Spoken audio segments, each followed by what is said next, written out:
Bonjour chers frères et sœurs, en Christ, que la grâce, la paix et la miséricorde de notre Seigneur Jésus-Christ soit abondamment multipliée. Bienvenue dans cette nouvelle vidéo de 7 minutes de pain quotidien du 8, nous sommes le 8 en effet, du 8 juin 2025. Nous rendons grâce au Seigneur pour cette nouvelle journée. La vidéo arrive un peu en retard, mais bon, on peut la faire quand même par la grâce du Seigneur. Nous allons poursuivre notre lecture dans le livre des Actes des Apôtres, chapitre 5. Et nous allons lire aujourd'hui le verset 5. Nous avions déjà vu que, à cause du mauvais comportement de Ananias, ainsi que de sa femme Saphira, qui ont voulu tromper le Saint-Esprit, qui ont voulu mentir le Saint-Esprit, venant déposer une somme d'une propriété qu'ils ont vendue au pied des apôtres. Pourtant, ils avaient retenu une partie.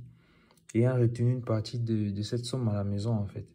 Et nous avons vu que le Saint-Esprit nous a fait clairement voir que ça n'était pas une bonne attitude parce que il avait fait cela en comparaison avec Barnabas qui avait vendu une maison et lui déposé la somme au pied des apôtres. On a donc clairement vu que Ananias et sa femme, ils ont agi par envie, par comparaison, par le désir d'être vus. Et nous avons vu que c'est des choses qui ne doivent pas être citées au milieu de nous en tant qu'enfants de Dieu.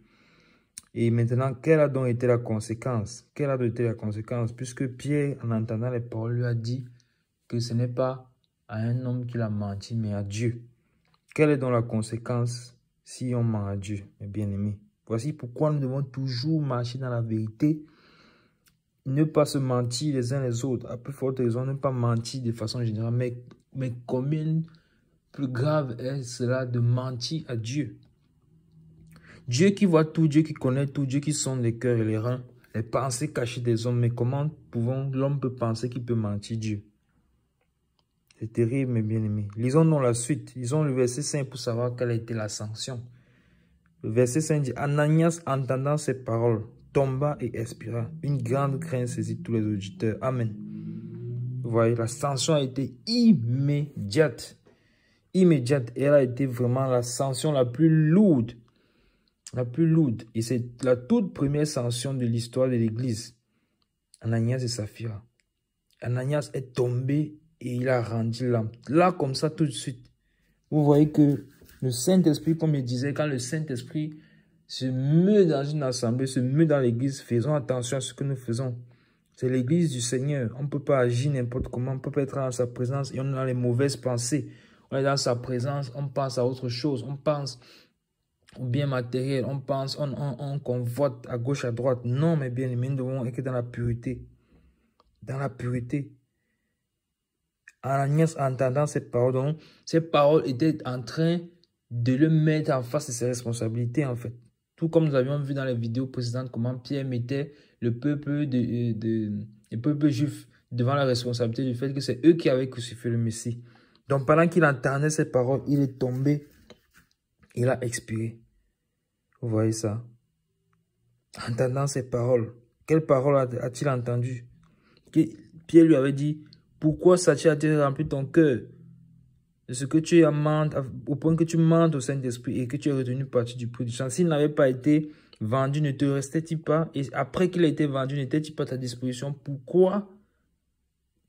Comment as-tu pu mettre en ton cœur de pareils desseins? Ce n'est pas des hommes que tu as menti, mais c'est à Dieu. Et la conséquence est claire, mes bien-aimés. Ne faisons jamais cela, ne mentons jamais à Dieu. Dieu connaît tout.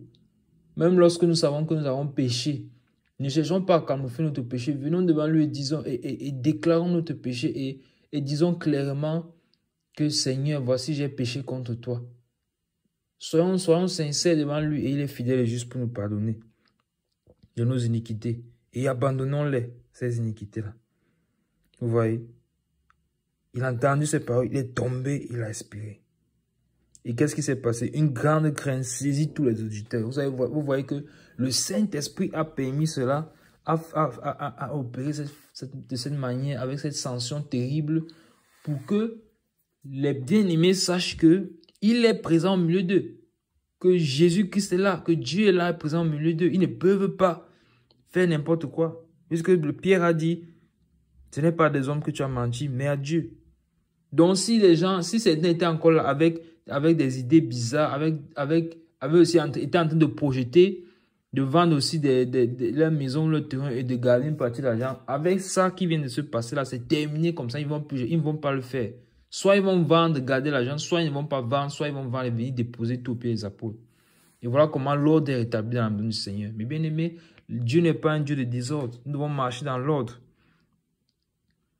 Donc, ils sont tombés. Et la grande crainte s'est saisie de tous les auditeurs. Donc, Dieu a fait cela pour que son nom soit respecté. Amen.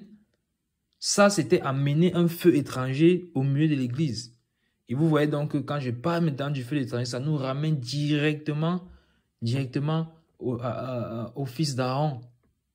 Aux fils d'Aaron qui ont péri. Parce qu'ils ont amené un feu étranger. Ils ont péri. Et Moïse a dit à Aaron que c'est ce que le Seigneur a déclaré que je sentirais vraiment non. Donc, on n'apporte pas un feu étranger dans la maison du Seigneur. Donc, garde et avis à tous les pasteurs, à tous les hommes de Dieu, entre guillemets, qui partent prendre la fausse puissance dans les ténèbres pour venir tromper le peuple de Dieu avec des soi-disant miracles. On n'apporte pas le feu étranger dans la maison de Dieu. La sanction est très forte. La sanction conduit à la mort. Donc, repentance. Si tu te trouves dans cette situation-là, repens-toi. Repens-toi, mais repens-toi. Parce que Dieu, la grâce de Dieu est là. Il a fait cela pour que ça nous serve d'exemple. Les Écritures nous servent d'exemple. Ces erreurs qui ont été faites par le passé, nous ne devons plus les commettre. Amen. Donc, nous nous arrêtons là pour aujourd'hui. C'était tout pour les 7 minutes de pain quotidien du 8 juin 2025. La grâce, la paix et la miséricorde de notre Seigneur Jésus-Christ vous soient abondamment multipliées. Shalom.